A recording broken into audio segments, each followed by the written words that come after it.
나 하나님, 이 시간에도 주님의 말씀을 함께 나누고자 합니다. 우리의 아버지 하나님 생각과 또 우리의 삶의 모든 마음의 중심이 하나님의 말씀으로 새로워지게 하시고 정말로 하나님의 뜻 가운데 우리가 살아갈 수 있는 힘과 믿음을 얻을 수 있도록 주님 이 시간도 함께하여 주시옵소서.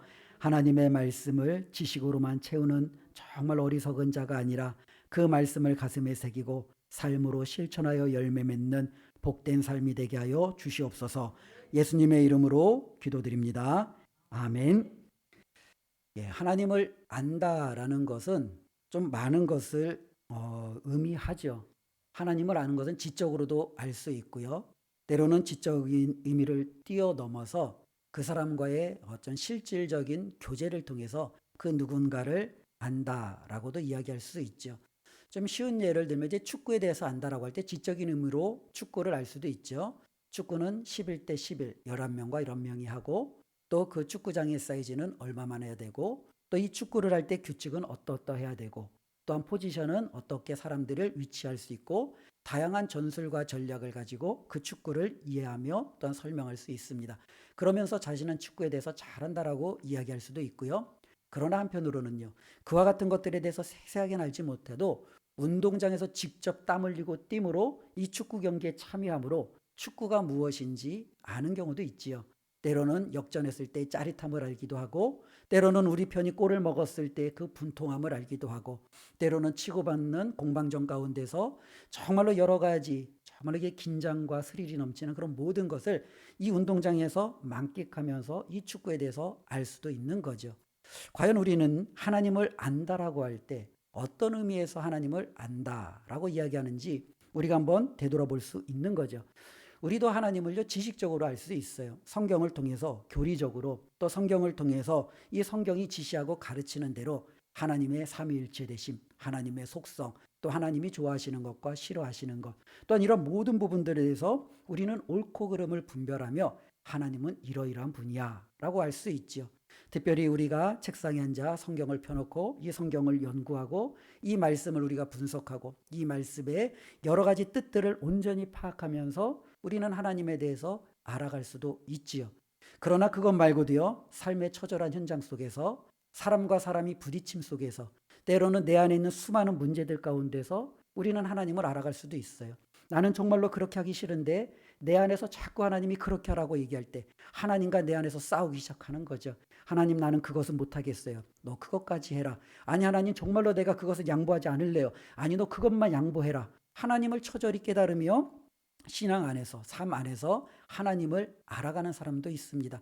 하나님, 나는 정말로 거기 가기 싫은데 하나님이 내가 너와 함께 갈 테니까 염려하지 마. 내가 너와 동행할 테니 걱정하지 마. 모든 환경을 내가 책임질 테니까 너는 그냥 따라만 와. 그러면서 하나님을 알아가며 삶으로 체험하는 사람들도 있습니다. 우리는 하나님을 어떻게 알아가고 있느냐라는 거죠. 문제는요, 역사적으로 보면 많은 하나님의 백성들이 하나님을 이렇게 인격적으로 또 하나님을 교제 가운데 그분을 진심으로 알아가기보다는 지적인 수준 안에서 때로는 교회에 어쩌면 여러 가지 종교적인 형식적인 수준 안에서 하나님을 알아갔다라는 거예요. 이스라엘 백성만큼 하나님 앞에 예배가 많았던 저들이 어디에 있습니까? 그들만큼 하나님 앞에 제사를 많이 드렸던 이들이 어디에 있습니까? 예수님 당시에 바리새인만큼 하나님의 말씀을 많이 연구하고 알았던 사람들이 어디 있습니까?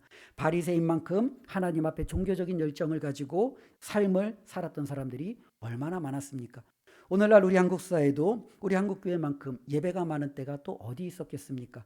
우리만큼 하나님의 말씀을 가까이 듣고 또 읽고 연구하는 경우가 얼마나 많이 있겠습니까? 그런데 우리가 이와 같은 모든 것들을 통해서 나는 과연 하나님을 제대로 알고 있는가? 라는 부분은요, 우리가 끊임없이 하나님의 말씀을 통해서 또 우리 안에 거하시는 성령님을 통해서 우리가 점검하고 또 점검해야 되는 것 아니겠습니까? 그래서 시편 기자는요, 우리에게 이렇게 이야기합니다. 너희는 여호와의 선하심을 맛보아 알지어다라는 거죠. 하나님을 맛보아 아는 것과 하나님을 지식적으로 아는 것은 근본적으로 다르다는 거예요. 우리가 어떤 음식이 있는데 이 음식을 기가 막히게 만들어 놨어요. 이 음식을 만드는 과정에 나도 정말로 한몫해서 그 음식을 만드는 멋진 작품을 연출해 놨어요. 근데 그 음식을 내 앞에 눈으로 놓고 눈으로 보고 때로는 머리로 생각하며 그 음식에 대해서 이런저런 내가 의견을 가지는 것하고 한 숟가락 떠서 그 음식을 내가 입안에 넣는 것하고는요 차원이 다르죠. 그렇죠? 더 이상 무슨 설명이 필요하겠습니까? 그 음식에는 이러한 재료가 들어가 있어. 그 음식은 이러한 맛을 낼 거야. 아무런 그런 것들을 떠들어대도 한번 맛보고 나면 모든 것이 설명되는 것 아니겠습니까? 하나님도 마찬가지라는 겁니다. 우리가 하나님을 제대로 알면 우리가 그 아는 신앙 안에서 우리의 삶이 제대로 서갈 수 있습니다. 그런데 하나님에 대해서 우리가 제대로 알지 못하면 우리의 신앙은 처음부터 잘못된 자리에서 서게 되는 거죠. 이스라엘 백성이 바로 그러한 신앙 가운데 선 거예요. 하나님을 제대로 알지 못하니까 하나님이 원하시는 방향으로 신앙생활하지 못하는 거죠. 바리새인들이 그런 거예요. 하나님이 원하시는 것을 알지 못하고 하나님을 제대로 이해하지 못하니까 그들이 원하시는 하나님, 그들이 원하는 신앙생활로 그들은 그렇게 해나가는 거죠. 우리도 그럴 수 있다라는 거예요. 우리도 하나님을 제대로 알지 못하면 잘못된 기초 안에서 얼마든지 신앙생활할 수 있다라는 거죠. 그렇기 때문에 하나님은 말씀을 통해서 하나님이 원하시는 것, 하나님이 기뻐하시는 것, 그리고 하나님이 우리에게 그 자신을 보여주시는 모든 부분을 우리에게 열어주셨습니다.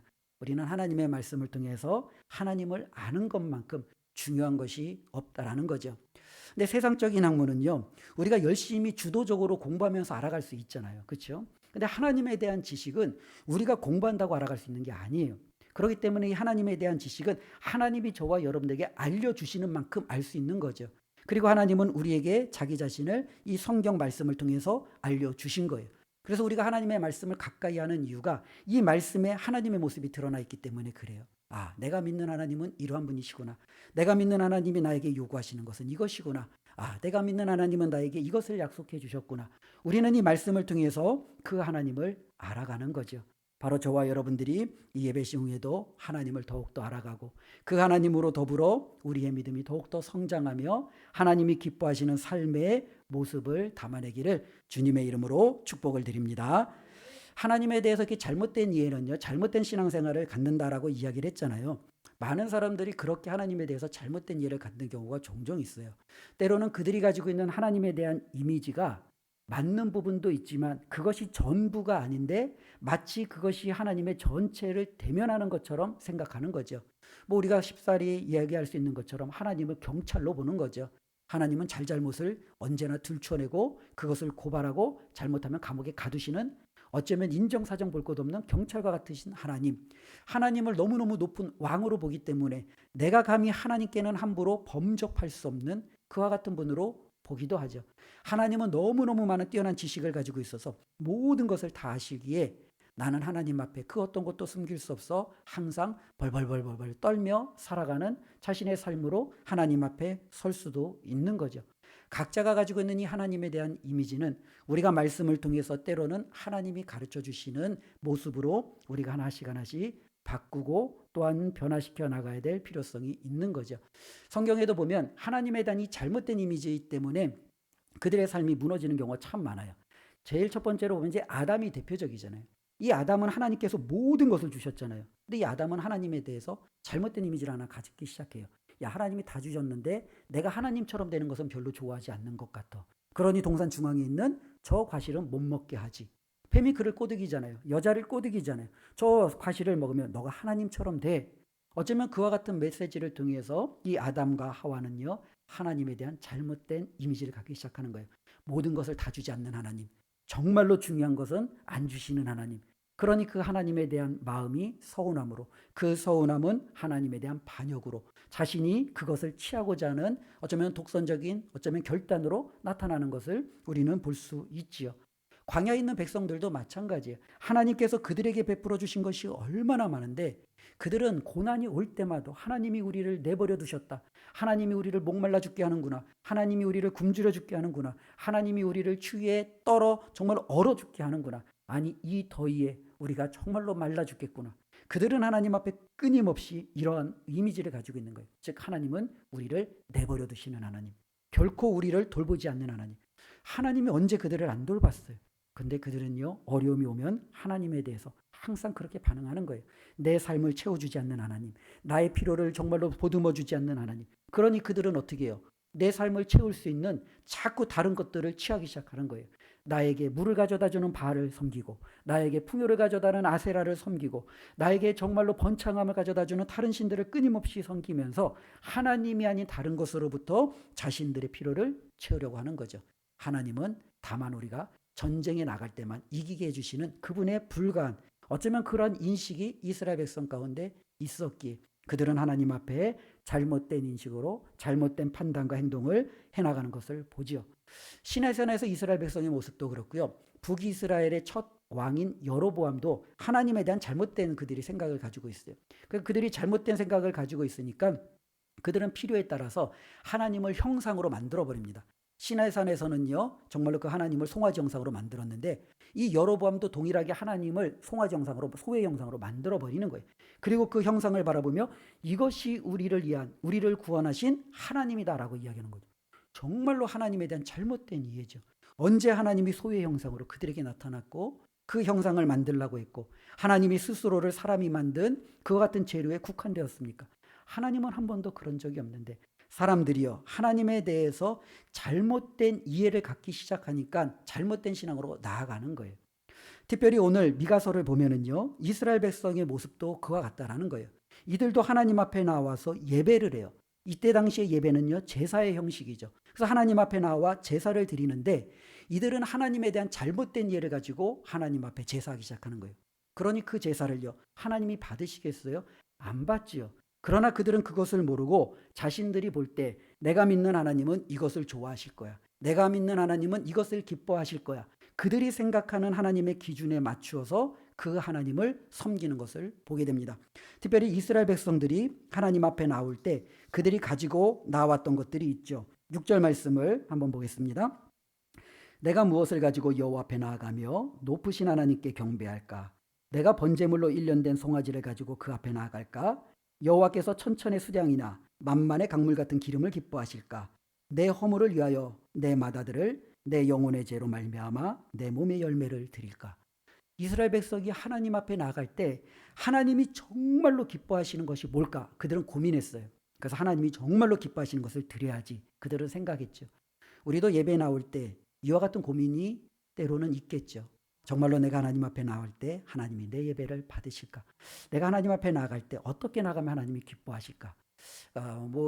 요즘에는 그래도 조금 덜하는데 예전에 우리 한국교회에서는 이렇게 주일을 지키는 것이 상당히 우리 믿음의 선배들에게는 너무너무 중요했잖아요. 그렇죠? 그래서 저도 이제 모태신앙에서 자랐기 때문에 주일 전에는 토요일에는 어머니가 이제 옷을 깨끗하게 준비를 하고 때로는 이제 헌금도 이제 준비하는데 이제 헌금이 이제 지폐가 구겨져 있으면 다리미로 그 지폐도 이렇게 다려놓기도 하고 또 주일날은 또 거룩하게 지키기 위해서 또 이제 우리가 뭐 슈퍼마켓이라든지 또 이렇게 거래하는 것들을 행하지 않도록 미리미리 다 준비하고 그렇게 지켰던 기억들이 있어요. 그러니까 예전에는 신앙생활하는 데 있어서 이렇게 하며 나가는 것이 하나님을 기쁘게 하고 하나님이 기뻐 받으시는 예배가 될 수 있다 하며 몸과 마음을 그렇게 준비하는 거죠. 이스라엘 백성도 하나님 앞에 나아갈 때 하나님이 기뻐 받으시는 것이 뭘까? 그들도 고민하는 거죠. 그러면서 그들이 하나님 앞에 가지고 나가서 야, 이거를 하나님이 기뻐하실 거야. 아, 이건 하나님이 받으실 거야. 그러면서 가지고 나간 것들이 있다라는 거예요. 근데 이제 이 미가 선지자는 그 세 가지를 이야기를 하는데요. 첫 번째가 뭐예요? 1년 된 송아지요. 그렇죠? 당시에 가장 많이 하나님 앞에 드렸던 제물 중에 하나랍니다. 또 하나는요. 이 1년 된 송아지가 천천가지 만만해지 기름으로 바뀌는 거죠. 그러니까 1000마리나 혹시 10,000마리 이렇게 바뀌는 거죠. 또 한편으로 어떤 사람은요. 마다들을 드리는 거예요. 누누이 이야기했지만 남유다의 므낫세 왕은 자신의 마다들을 그의 신에게 이방 신에게 때로는요 번제로 태워 드렸지요. 마찬가지로 하나님 앞에 잘못된 방식으로 마다들을 번제로 드리는 수많은 이스라엘 사람들이 아마 이때 당시에 있었던 것 같아요. 내 몸의 열매도 이제 자녀들을 의미합니다. 바로 자녀를 드리면 하나님이 기뻐하실까? 이 자녀를 바치면 하나님이 정말로 흐뭇해하실까? 사람들은 그렇게 이야기하죠. 근데 이 말씀을 보면서 어떤 목사님이 이거를 좀 알기 쉽게 설명을 해주더라고요. 근데 처음에는 뭐 이런 설명을 해 그랬는데 나중에 보니까 자꾸 그 설명만 남는 거예요. 야 정말로 야 그렇다 그랬다면 뭐냐면 어떤 사람은 하나님 앞에 갈 때 1,000,000원을 가지고 나간대요. 예, 1년 된 송아지. 예. 어떤 사람은 1,000,000이나 만 100억 원 혹은 1,000억. 예, 그 100억 이상 가지고 하나. 야, 하나님 앞에 1,000,000원을 드리면 하나님이 기뻐하실까? 하나님 앞에 100억 이상을 가지고 나가면 기뻐하실까? 마다들은요 얼마일까요? 그건 돈으로 살 수 없는 거잖아요. 그렇죠? 돈으로 살 수 없는데 가장 귀한 것을 드리면 하나님이 기뻐하실까? 이렇게 이야기를 하더라고요. 이스라엘 백성이 지금 하나님 앞에 그렇게 생각하고 있는 거예요. 내가 하나님 앞에 나갈 때 1년 된 송아지를 하나님 앞에 드리면 하나님 앞에 내가 가지고 있는 많은 이 재산을 하나님 앞에 다 헌물하고 헌신하면, 아니 내가 하나밖에 없는 내가 가장 사랑하는 내 맏아들을, 내 자녀를 하나님 앞에 정말로 드리면 하나님이 기뻐하시겠느냐라는 거죠. 그들이 왜 이와 같은 생각을 합니까? 잘못된 하나님에 대한 이해예요. 이와 같은 이해는요, 이방신들이 가지고 있는 거예요. 당시 이방신들은요, 자신들에게 무엇을 바치느냐에 따라서 그 백성을 축복하기도 하고 저주하기도 하는 거죠. 자신에게 금을 바치는 백성에게는 많은 축복을 주는 게 이방 우상신이에요. 자신에게 가지고 있는 가장 가치 있는 것을 드리는 자에게 그 이방의 신들은요, 한없는 은혜를 베푸는 것이 그들의 당연한 거예요. 자기에게 오는데 빈손으로 오거나 자기에게 오는데 아무것도 가진 것 없이 때로는 별 볼 일 없는 것을 가지고 오면 이 우상들은요, 화가 나죠. 얘가 나를 하찮게 여기나 보다. 얘가 나를 업신 여기나 보다. 그러면서 그들은요, 그와 같은 예배를 받지 않는 것. 이건 바로 이방 종교에 가지고 있었던 이해예요. 근데 그와 같은 이해를 가지고 이스라엘 백성이 지금 어떻게 합니까? 하나님을 그렇게 이해하고 있다라는 거예요. 정말로 잘못된 이해라는 겁니다. 그런데 문제는요, 우리도 그렇게 생각하는 경우들이 종종 있다라는 거예요. 내가 하나님 앞에 혹시 예배가 부족한 게 아닌가? 기도가 부족한 게 아닌가? 헌신이 부족한 게 아닌가? 헌금이 부족한 게 아닌가? 자기 자신의 무언가 이와 같은 것들을 내가 더 드려야 되는데, 더 많이 해야 되는데, 더 많이 하나님 앞에 나아가야 되는데 내 이 부족함이 하나님 앞에 나가지 못하는 것 아닌가? 그러면서 끊임없이 자기 자신을 계속적으로 그쪽으로 뭐랄까요? 자꾸 이렇게 요동을 치는 거죠. 더 많이 헌금해야 되는 압박을 가지고, 더 많이 헌신해야 되는 압박을 가지고, 더 많이 기도하고 더 많이 예배해야 되는 이 압박을 가지고 그렇게 나간다라는 겁니다. 그것이 바로 하나님을 기쁘시게 할 것이다라는 생각을 하고 있다라는 거죠. 하나님에 대한 잘못된 이해입니다.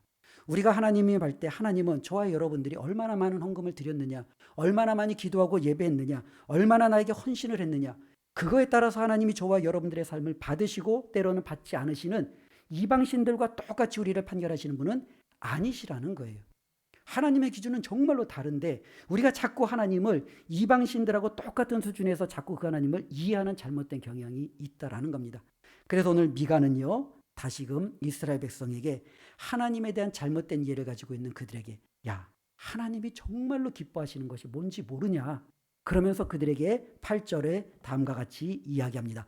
우리 8절 말씀을 다 같이 한번 읽어볼까요? 시작. 사람아, 주께서 선한 것이 무엇임을 내게 보이셨나니 여호와께서 내게 구하시는 것은 오직 정의를 행하며 인자를 사랑하며 겸손하게 내 하나님과 함께 행하는 것이 아니냐.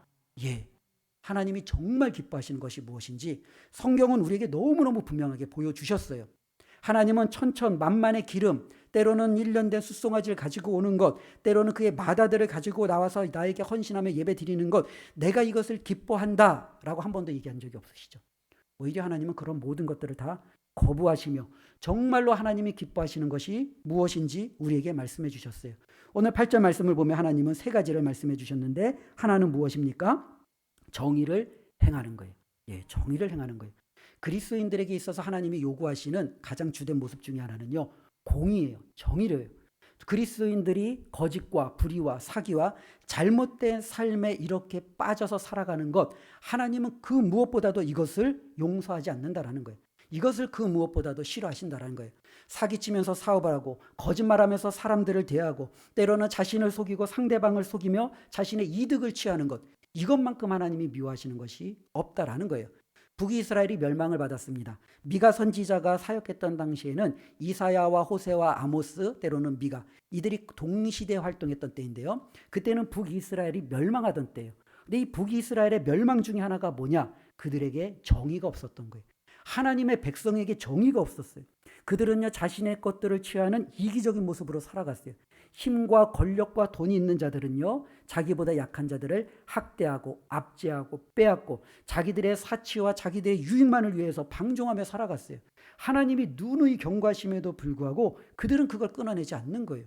하나님은 계속 얘기하죠. 아모스를 보내면서 이야기했습니다. 그들에게 또 다른 선지자를 보내면서 이야기했습니다. 그런데 그들은요, 돌이키지 않았어요. 여전히 그들 가운데는요, 그와 같은 악들이 있었다라는 거예요. 하나님의 자녀가 공의가 없다. 하나님을 믿는 우리에게 정의가 없다. 이것은요, 정말로 심각한 문제라는 겁니다. 하나님 앞에 나와 예배하고 우리가 제물을 드리고 헌신하는 우리의 삶에 정의가 없이 드려지는 모든 것들은요, 정말로 제가 이야기하는 것이 아니라 하나님이 말씀하십니다. 제물을 가지고 오지 말라라는 겁니다. 내 성전을 밟지 말라라는 겁니다. 하나님은 저와 여러분들의 삶이 공의와 정의의 삶을 살아내기를 원하십니다. 이 공의와 정의는요, 우리가 불법을 행하지 않는 것뿐만 아니라 때로는 우리 안에 연약한 자들을 우리가 돌보는 것도 포함이 되죠. 때로는 이스라엘 백성 안에 고아와 가부와 나그네와 외국인들이 있어요. 그들에게 정말로 우리가 선대하는 것도 이 정의로운 삶입니다. 하나님은 바로 그것을 그의 백성들에게 요청하십니다. 하나님이 이 땅을 다스릴 때 악인에게는 비를 주지 않고 하나님의 자녀에게만 비를 주신다고 하지 않으셨어요. 하나님이 못된 자들에게는 햇빛을 주지 않고 착한 자들에게만 햇빛을 주지 않는다고 하셨어요. 하나님은 의인이나 악인 모두에게 골고루 은혜를 주신다고 하셨어요. 마찬가지로 우리에게도요, 하나님의 그 정의로움과 공의로움에 따라 우리도 누군가를 차별하고 내 이득에 따라 그것을 취하고 빼앗고 속이는 것이 아니라 하나님처럼 우리가 다른 사람을 대하는 이 정의가 그리스도인들에게 있어야 된다는 겁니다. 그렇기 때문에 우리가 하나님 앞에 나올 때, 우리가 예배할 때, 기도할 때 가장 먼저 살필 것은 우리 삶을 먼저 살펴야 되는 거죠. 내가 지금 드리는 이 예배가 한 주간의 내 삶을 돌아보면서, 야, 하나님이 너의 삶을 봤더니 야, 너 예배 참 내가 받기 편하다, 이렇게 받으실지, 아니면 저와 여러분들 한 주간의 삶을 돌아볼 때 정말로 우리가 불법을 행하고 정의롭지 못한 삶 가운데, 찔림 가운데 단지 와서 앉아만 있어 하나님 앞에 드리는 이 예배가 하나님이 받으시기에 너무나도 거북한 그 모습으로 앉아 있는지 우리 자신을 한번 살펴봐야 되는 거죠. 하나님이 우리에게 요구하시는 것은요, 그리스도인들은요, 정의로워야 돼요. 하나님처럼 공의로워야 돼요.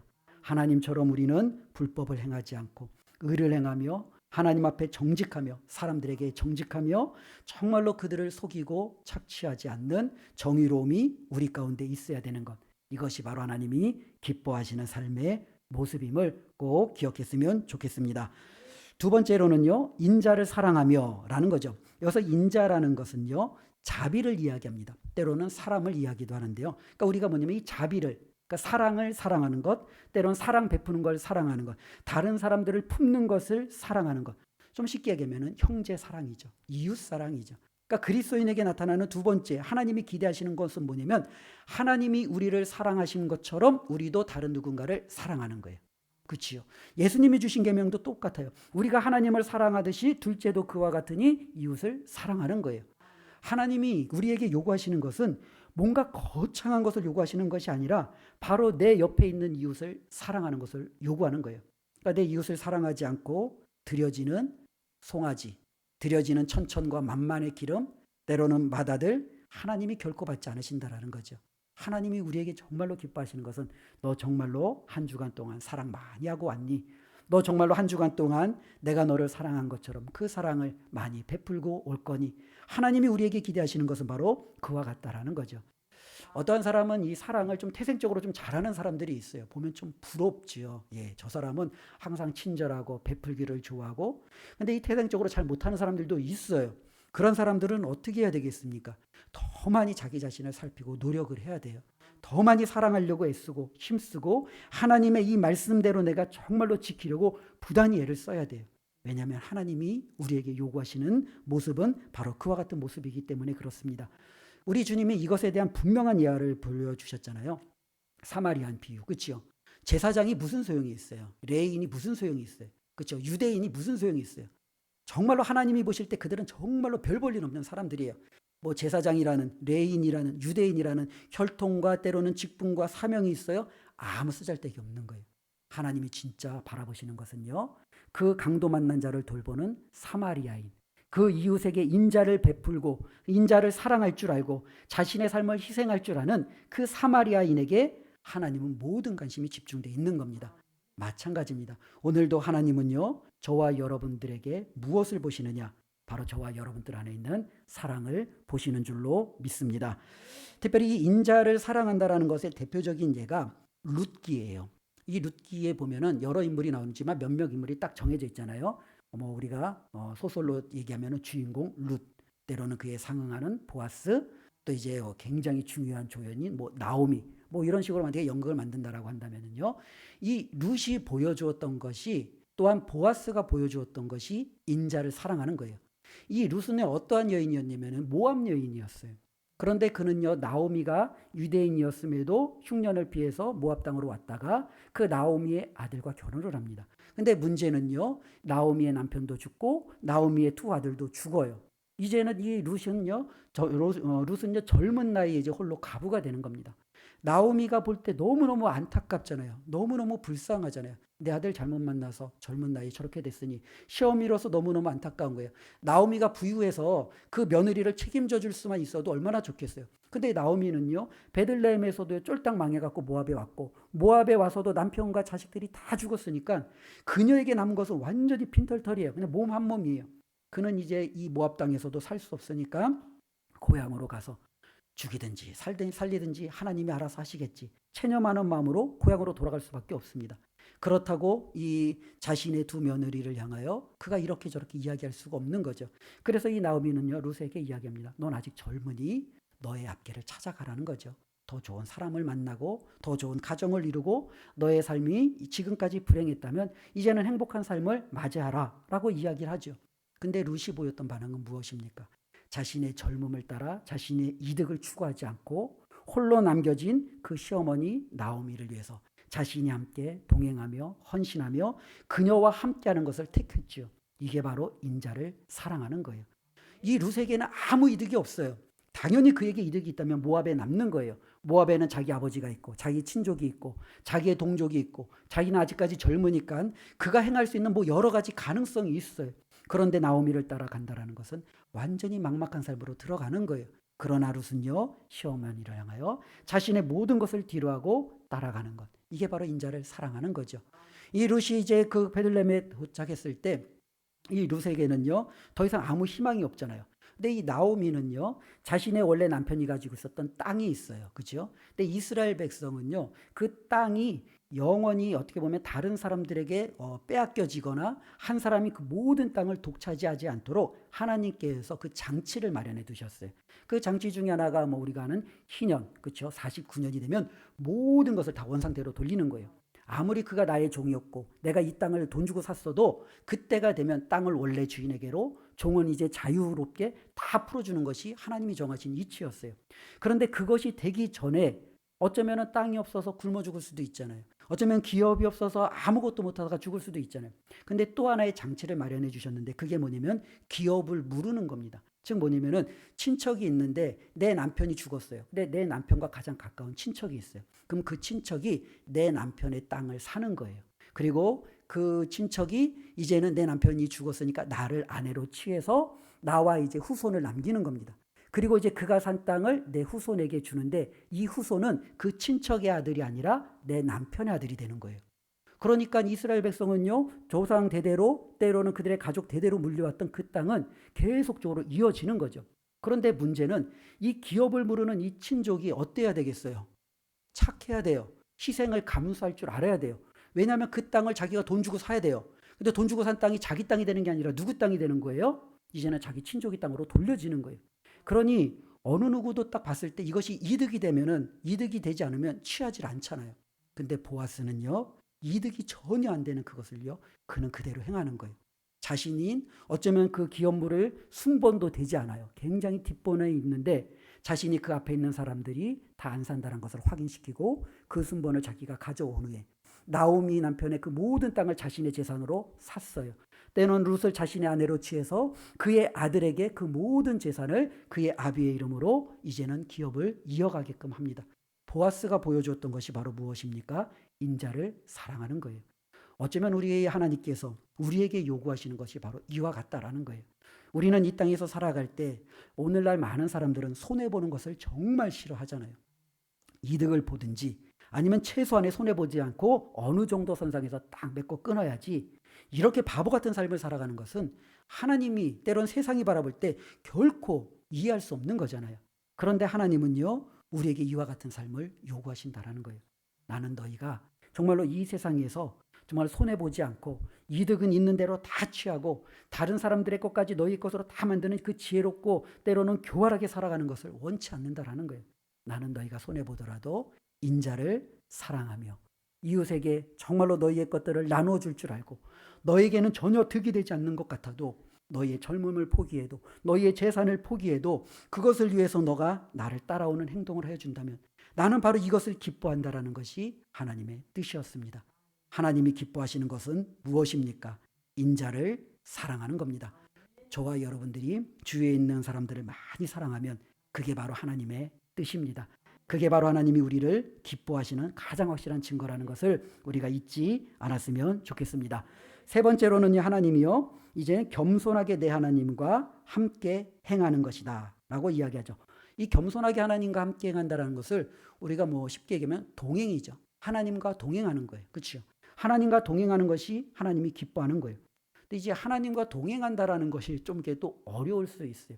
근데 성경에 보면은 하나님과 함께 동행했던 많은 사람들이 있지만 우리가 아는 가장 대표적인 사람 딱 두 사람만 좀 들면 될 것 같아요. 창세기에 보면은요, 하나님과 동행했던 가장 대표적인 인물이 누구예요? 에녹. 그렇죠? 또 한 사람은 누구죠? 하나님과 동행했던 노아. 그렇죠? 이 에녹과 노아를 보면 되죠.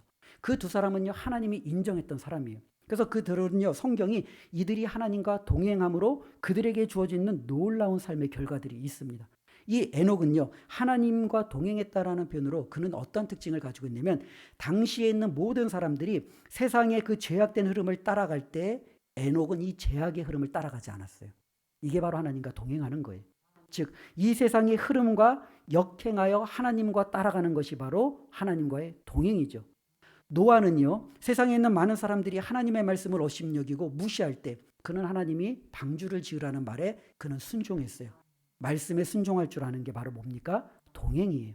그러니 바로 저와 여러분들이 하나님과 함께 행한다는 것은 이 세상을 따르지 않고 하나님의 말씀과 같이 순종하며 나아가는 것, 이게 바로 하나님과 함께 행하는 것, 동행하는 거죠. 하나님이 우리에게 요구하시는 것은 바로 이와 같은 삶의 모습이라는 거죠. 하나님이 저와 여러분들에게 이것을 요구하셨는데 신약 성경은 그래서 이것을 뭐라고 표현하면 성령님과 함께 행하는 것이죠. 성령을 따라 행하는 것이죠. 그렇죠? 우리 성령님이 우리 안에서 무엇을 역사하세요? 우리로 하여금 세상 풍속을 쫓지 아니하고 하나님의 말씀을 따라가게끔 하는 성령님의 역사가 우리 가운데 일어나잖아요. 그러니까 하나님이 기뻐하시는 것은 바로 이거예요. 내가 기뻐하는 것은 네가 가지고 오는 그 재물, 그 크기, 때론 숫자, 액수가 아니라 너가 정말로 살아왔던 그 삶 가운데 세상을 따르지 않고 나와 반목하는 이 세상과 너가 짝짝꿍되지 아니하고 내 말씀을 꿋꿋하게 때로는 미련하게 이 세상 속에서도 지켜나갔느냐, 그러면 나는 너를 기뻐 받는다라는 거죠. 이게 바로 하나님이 기뻐 받으신다라는 겁니다. 저와 여러분들이 하나님에 대한 제대로 된 암과 또 그와 같은 지식을 가지고 우리의 신앙이 세워졌으면 좋겠습니다. 오늘 예배 드릴 때 우리는 하나님 앞에 무엇을 가지고 오셨습니까? 이스라엘 백성처럼 어떤 사람은 하나님 1년 된 수량을 가져왔습니다. 하나님, 저에게는 벅차지만 천천 만만의 이 수량 기름을 가지고 왔습니다. 하나님, 나에게 가장 귀중한 이 마다들을 하나님 앞에 가지고 왔습니다. 우리는 하나님 앞에 그렇게 내세우겠습니까? 아니면 하나님, 한 주간도 하나님의 말씀을 기억하면서 하나님이 기뻐하시는 정의로운 삶을 살려고 노력했습니다. 하나님, 사랑하지 못하는 마음 많았지만 사랑하려고 노력하며 고군분투하며 하나님의 마음대로 좀 손해보려고 그래도 하나님 좀 애쓰다가 왔습니다. 하나님, 정말로 힘들지만 세상에서 내가 정말로 벗어나기가 너무 어렵지만 그래도 세상에 물들지 않으려고 발버둥 치다가 주님, 이렇게 주님 앞에 나왔습니다. 주님, 저를 받아 주시겠습니까? 우리가 하나님 앞에 어떻게 기도하시겠습니까? 하나님은 저와 여러분들의 이와 같은 삶을 기뻐 받으시는 줄로 믿습니다. 그렇기에 그 앞에 있는 모든 재물은 필요 없다, 그것은 아니에요. 그러나 저와 여러분들이 하나님이 기뻐하시는 것을 한다면 저와 여러분들이 두 랩돈을 하나님 앞에 드려도 그것을 기뻐 받으시는 하나님이심을 우리가 꼭 기억하셔야 될 줄로 믿습니다. 우리의 액수의 크기가 아니라 우리의 헌신의 크기가 아니라 우리가 하나님이 기뻐하시는 삶을 살아내면 하나님은 그것으로 드리는 것이 무엇이든지 가장 아름답게 드린다라는 거예요. 가장 흔한 예로 우리 주위에서도 많이 볼 수 있어요. 다 큰 자녀들이 그 부모를 이제 공양하는데 첫째와 둘째가 자꾸 밀어요. 이번 달은 너가 책임져. 이번 달은 형이 책임져. 아니 너가 책임져. 막 서로 미루는 거예요. 그걸 보는 부모가 얼마나 속이 답답하겠어요. 야, 500만 원은 이거 이번 달에 너가 해. 내가 지난번에 500 했으니까. 아, 난 500 감당 못해. 400만 할 거야. 그럼 나는 다음 달에 난 300 한다. 막 이러면서 막 싸우다가 둘째가 300을 딱 하기로 했어요. 그래서 300을 딱 들고 이제 부모님에게 와요. 부모가 그 마음을 좋아하겠느냐는 거죠. 안 좋아하죠. 그러나 어린아이가 엄마에게 정말로 자신이 빨고 있던 사탕 하나를 기쁨으로 자신에게 정말로 그 맛있는 것을 엄마 아빠에게 다시금 이렇게 들이밀 때 아무에게도 안 주잖아요. 근데 그것을 엄마 아빠에게 들이밀 때 그 부모는요, 그 마음을, 그 사탕을 그 무엇보다도 가치 있는 것으로 기뻐 받으시잖아요. 왜냐하면 이 아이가 나를 사랑한다는 것을 알기 때문에. 우리가 하나님을 향한 마음을 알고 그 뜻을 알고 드리는 것은 무엇이든지 하나님이 받으시는 줄로 믿으시기 바랍니다. 반면에 하나님을 모르고 행하는 것은 우리가 아무리 그것이 거창해도 하나님이 받지 않으신다라는 사실을 기억할 때 우리의 믿음이 예전보다는 조금 달라지고 좀 더 성숙하고 하나님이 기뻐하시는 삶의 방향으로 나아가게 될 줄로 믿습니다. 이 믿음으로 한 주간도 주님 앞에서 정의롭고 또 사랑하고 하나님과 함께 행함으로 승리하시기를 주님의 이름으로 축원드립니다. 기도하겠습니다. 하나님 감사합니다. 오늘도 주님이 주시는 말씀을 통해서 하나님이 기뻐하시는 것이 무엇인지 다시 한번 생각해 봅니다. 하나님, 매주마다 주님 앞에 나올 때 우리는 무엇을 가지고 주님 앞에 나왔을까요? 하나님이 기뻐하시는 것을 가지고 나왔을까요? 아니면 내가 생각할 때 이거면 하나님이 좋아하시겠지. 그냥 아버지 하나님 의뢰히 짐작하고 당연한 것으로 여기고 그렇게 나왔습니까? 하나님의 말씀을 들음으로 하나님이 기뻐하시는 것이 무엇인지 이제 깨달았으니 하나님 기뻐하시는 삶을 살아갈 수 있도록 도와주시옵소서. 하나님께서 인정받는 삶이 될 수 있도록 주님 우리를 사용하여 주시옵소서. 예수님의 이름으로 기도드리옵나이다. 아멘.